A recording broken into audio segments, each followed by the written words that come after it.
All right, welcome to the live stream. My name is Dan Krutka, and I'm here with. Zack Seitz. And so Zach is helping me out to kind of test out this live stream. So this is a bit of a test, but we're hoping that this is something we may be able to do a little bit more of. But we figured while we're here, why don't we have a real conversation?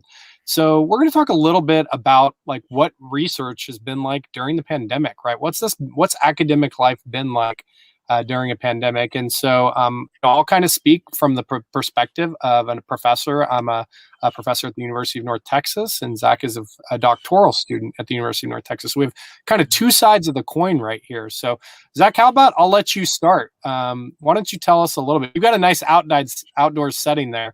I have a attempted green screening here and have failed. So I've just got looks like I have green sheets all around me. Yeah. In your beautiful environment, tell me what.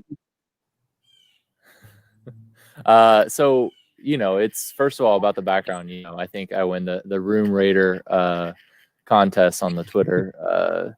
But in all seriousness, I will say that being a doctoral student during a pandemic has definitely been much more of a challenge than I initially thought it was going to be. Because when I was going to classes in person and doing research in person, I live about an hour away from where the university is. So, initially I had a little time to do everything, but now that everything is online, now that I'm teaching online, now that I'm trying to do all my research online and writing papers, it's really become a tough thing mentally to continue to push through, in relative isolation. And I feel lucky because I got to know a lot of my classmates in person before all this happened. So, when we're meeting in Zoom, we have that background knowledge of, being in person with each other, but it's still a lot different trying to be in class while finishing cooking dinner, while eating dinner, while taking the dog outside. So it's had its challenges. What about from your perspective as a professor, my doctoral advisor, all the many hats that you wear, podcast host? What's that been like in this transition to everything being virtual? Well, and I appreciate you sharing. I definitely understand how for a lot of people, now that this is similar for probably professors and doctoral students, but basically your spaces have kind of been, there's kind of in digital studies, it's called context collapse, right? So whenever kids post something online, for example, and they don't want the adults to see it, right? It's intended for their peers. And when those other people see it, it's called context collapse, and it causes all kinds of problems when like kids are joking around and then adults see it and take it seriously in a different way, and then there can be punishments or disciplines. By the way, Zach, we're getting a little bit of noise from I think your mic in your beard. Is my guess, right? Yeah, the pandemic beard. That's another side effect of the pandemic. It's growing up. Yeah, if I take this hat off, yeah, I can show you pandemic hair. And so, but yeah, so that I think that context collapse has happened a little bit with our spaces, right? Because a lot of us are working at home, right? As opposed to going to school or the office always. And so for me, I'm actually almost completely at home all day. And so one of the big challenges for me doing research and teaching my classes has just been really the isolation, right? I think I'm a very social person. I'm very much extrovert, and when I get bored, I actually travel around the DFW metro to be in spaces where there's activity and stuff. And so the hardest part for me has just been that that kind of lull and working online all day.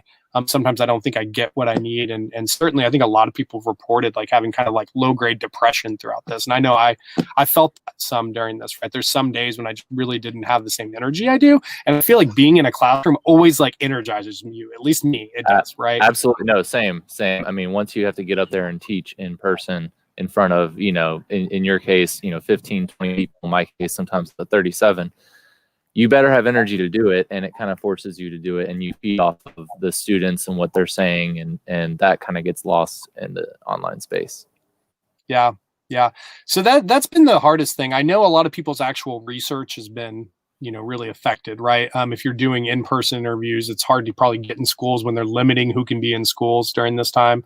And the flip side, and again, while there may be more drawbacks than there are advantages, there are probably some advantages, right? To thinking about like, if I want to do some kind of study with, a population set that maybe is hard to find, right? Like I want to study specific teachers doing specific types of things. I think that the pandemic has kind of like pointed us, kind of helped us see like there's things that could be done during video conference, right? That potentially we wouldn't have thought to do that way before. And again, I don't want to like, there's always a downside to doing that, right? Like you may be able to access more people, but it's not the same as being in a classroom and there's a real feel you can have in a classroom, and you can sometimes lose that with video conferencing. So, I think Neil Postman said, with all technologies, there are blessings and burdens. And I think that's always the way I look at this. But yeah, I think the experience has been different. I think I'll say this for doctoral courses, they seem to work pretty well by video conference, right? Way more so than undergraduate courses. I found felt like I was missing a lot more from the undergraduate courses, whereas the doctoral courses, I feel like we were able to have conversations in different ways than I was with my undergrads. How have you felt as a student and a classroom teacher? Yeah, I mean, speaking to that, I mean, I'll start off as a teacher, because that's, I think, been where some of the more challenges that I've personally faced with it have come from.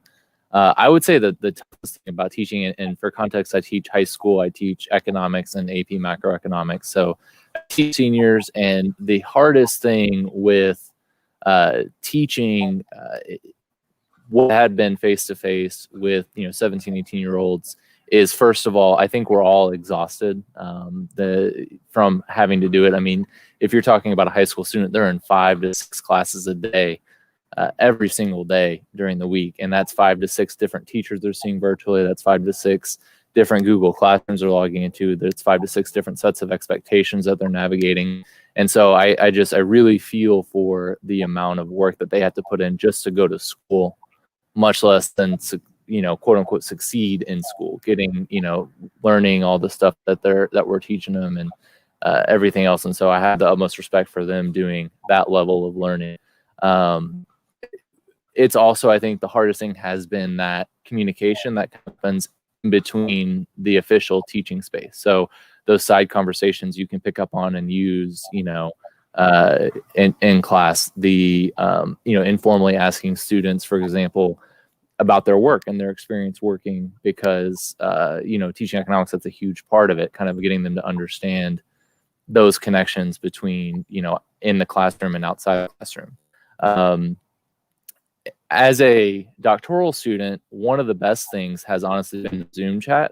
I was talking about this with you a little bit earlier, but I've had many conversations with other students in the Zoom chat individually, everything from, oh, what's for dinner tonight, to coming up with ideas for a paper that I'm now working on with another fellow doctoral student, all in the Zoom chat, all in these kind of informal spaces. So it's kind of interesting to see that.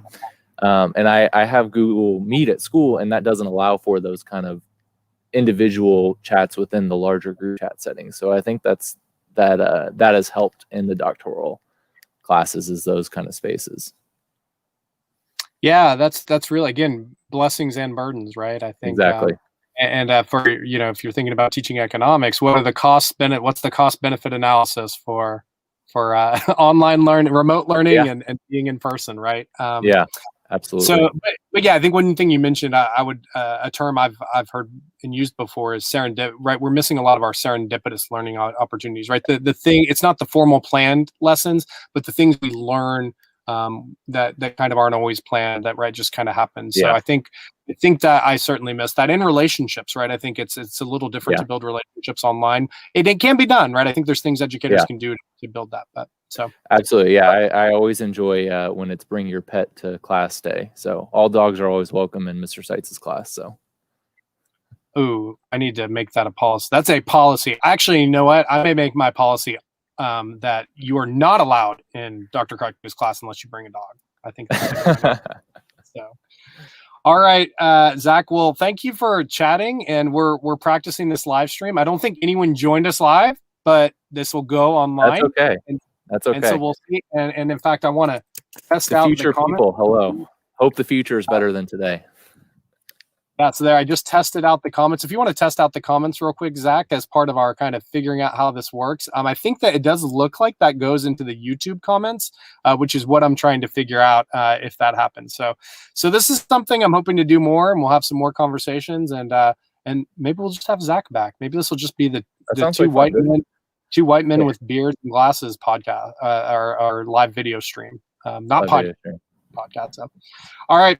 Okay, Zach, well, I appreciate it. And that's us signing off. Signing off.